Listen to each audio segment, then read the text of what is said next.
अस्सलामुअलैकुम वरहमतुल्लाहि वबरकातुहू। दोस्तों, आज की हमारी स्टोरी का टॉपिक है द ग्रीक मिस्टिक और थीम ऑफ द स्टोरी है short life and long desires. Sikandar के जमाने में यूनान में एक सूफी रहा करते थे जिनको डायोजेनिस कहा जाता था। इनकी सिकंदर के साथ बहुत ही ज्यादा बेतकल्लुफी थी। एक रोज सिकंदर आजम यानी अलेक्जेंडर द ग्रेट डायोजेनिस को रास्ते पर मिलते हैं और डायोजेनिस को कहते हैं कि तुम्हें देखकर मुझे बहुत ही ज्यादा हसद होता है, मैं तुम्हें देखकर बहुत ही ज्यादा जेलसी फील करता हूं। डायोजेनिस कहने लगे, और आखिर तुम्हें ऐसा क्यों महसूस होता है?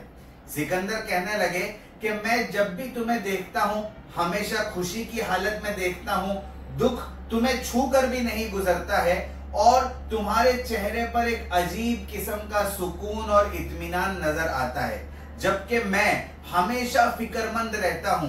कभी मुझे हुकूमत की फिक्र है, कभी जंगों की फिक्र है, कभी सफर की फिक्र है, किसी न किसी किस्म की फिक्र मुझ पर हमेशा सवार रहती है और तुम बहुत ही इत्मीनान और खुशी की जिंदगी गुजारते हो।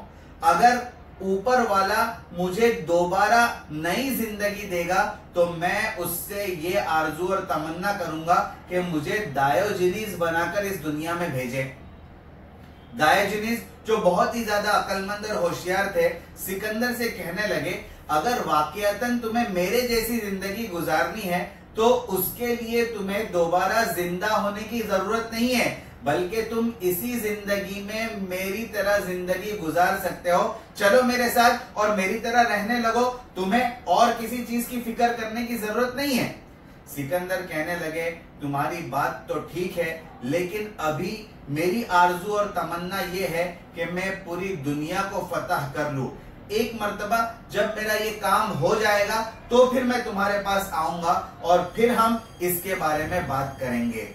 डायोजेनिस मुस्कुराते हुए सिकंदर को कहने लगे, तुम्हारी ये तमन्ना और आरजू कभी पूरी नहीं होगी, क्योंकि इंसान की जिंदगी बहुत मुख्तसर है लेकिन उसकी आरजुएं और तमन्नाएं बहुत लंबी है, और इंसान को ऊपर वाले ने दुनिया में ऐसा बनाकर भेजा है कि अगर उसकी एक आरजू और तमन्ना पूरी हो जाती है तो वो दूसरी आरजू और तमन्ना की फिक्र में लग जाता है। इसलिए तुम इस जिंदगी में कभी डायोजेनिस नहीं बन सकते।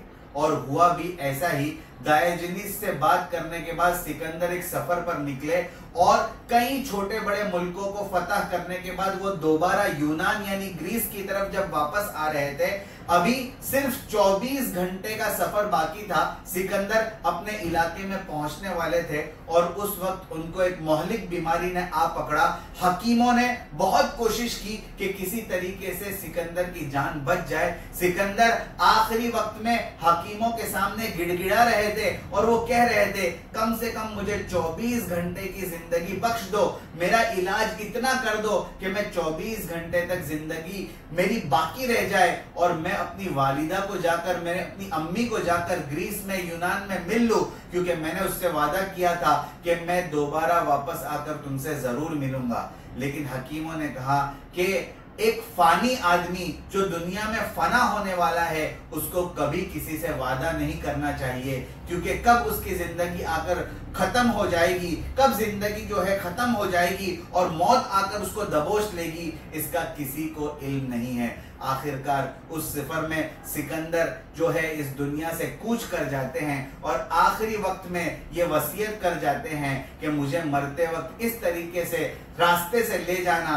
कि मेरे कफन के बाहर दोनों हाथ निकले हुए हो और लोग ये देख रहे हो, लोगों की नजर मेरे हाथों पर हो और उनको इस बात का इल्म हो रहा हो कि पूरी दुनिया को फतह करने वाला आज दुनिया से खाली हाथ रुखसत हो रहा है। तो इस स्टोरी के 3 मॉरल्स और वर्ड्स ऑफ विजडम ये है।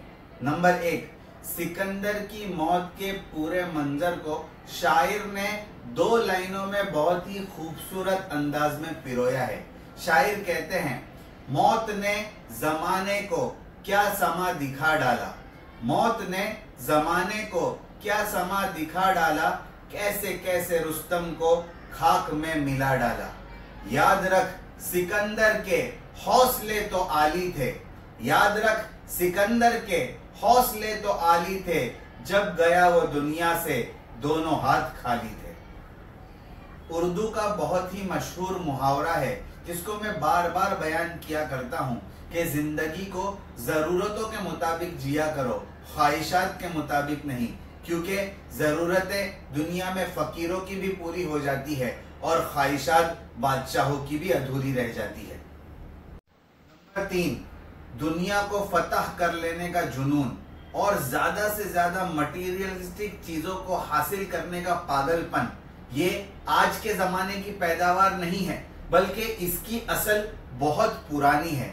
लेकिन इंसान ये नहीं समझता है कि उसके डिजायर्स इतने लंबे हैं कि वो कभी पूरे नहीं हो सकते, जिसको मोहम्मद अरबी मुस्तफ़ा सल्लल्लाहु अलैहि वसल्लम इस तरीके से बयान करते हैं कि ऊपर वाले ने इंसान को ऐसा बनाया है कि अगर उसको एक वादी सोने की दे दी जाए तो उसकी डिजायर्स ये होंगी कि उसको दूसरी वादी मिले, 2 वादी दे दी जाए तो उसकी तमन्ना और ख्वाहिश ये होगी कि उसको तीसरी वादी मिले, यहां तक कि उसकी तमन्नाएं बढ़ती जाएगी। आखिरकार सिर्फ कब्र की मिट्टी ही उसके पेट को भर सकती है।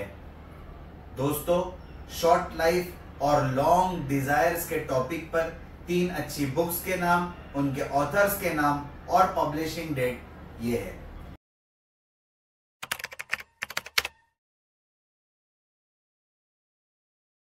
Thank you very much. जज़ाकल्लाहु अहसनल जज़ा।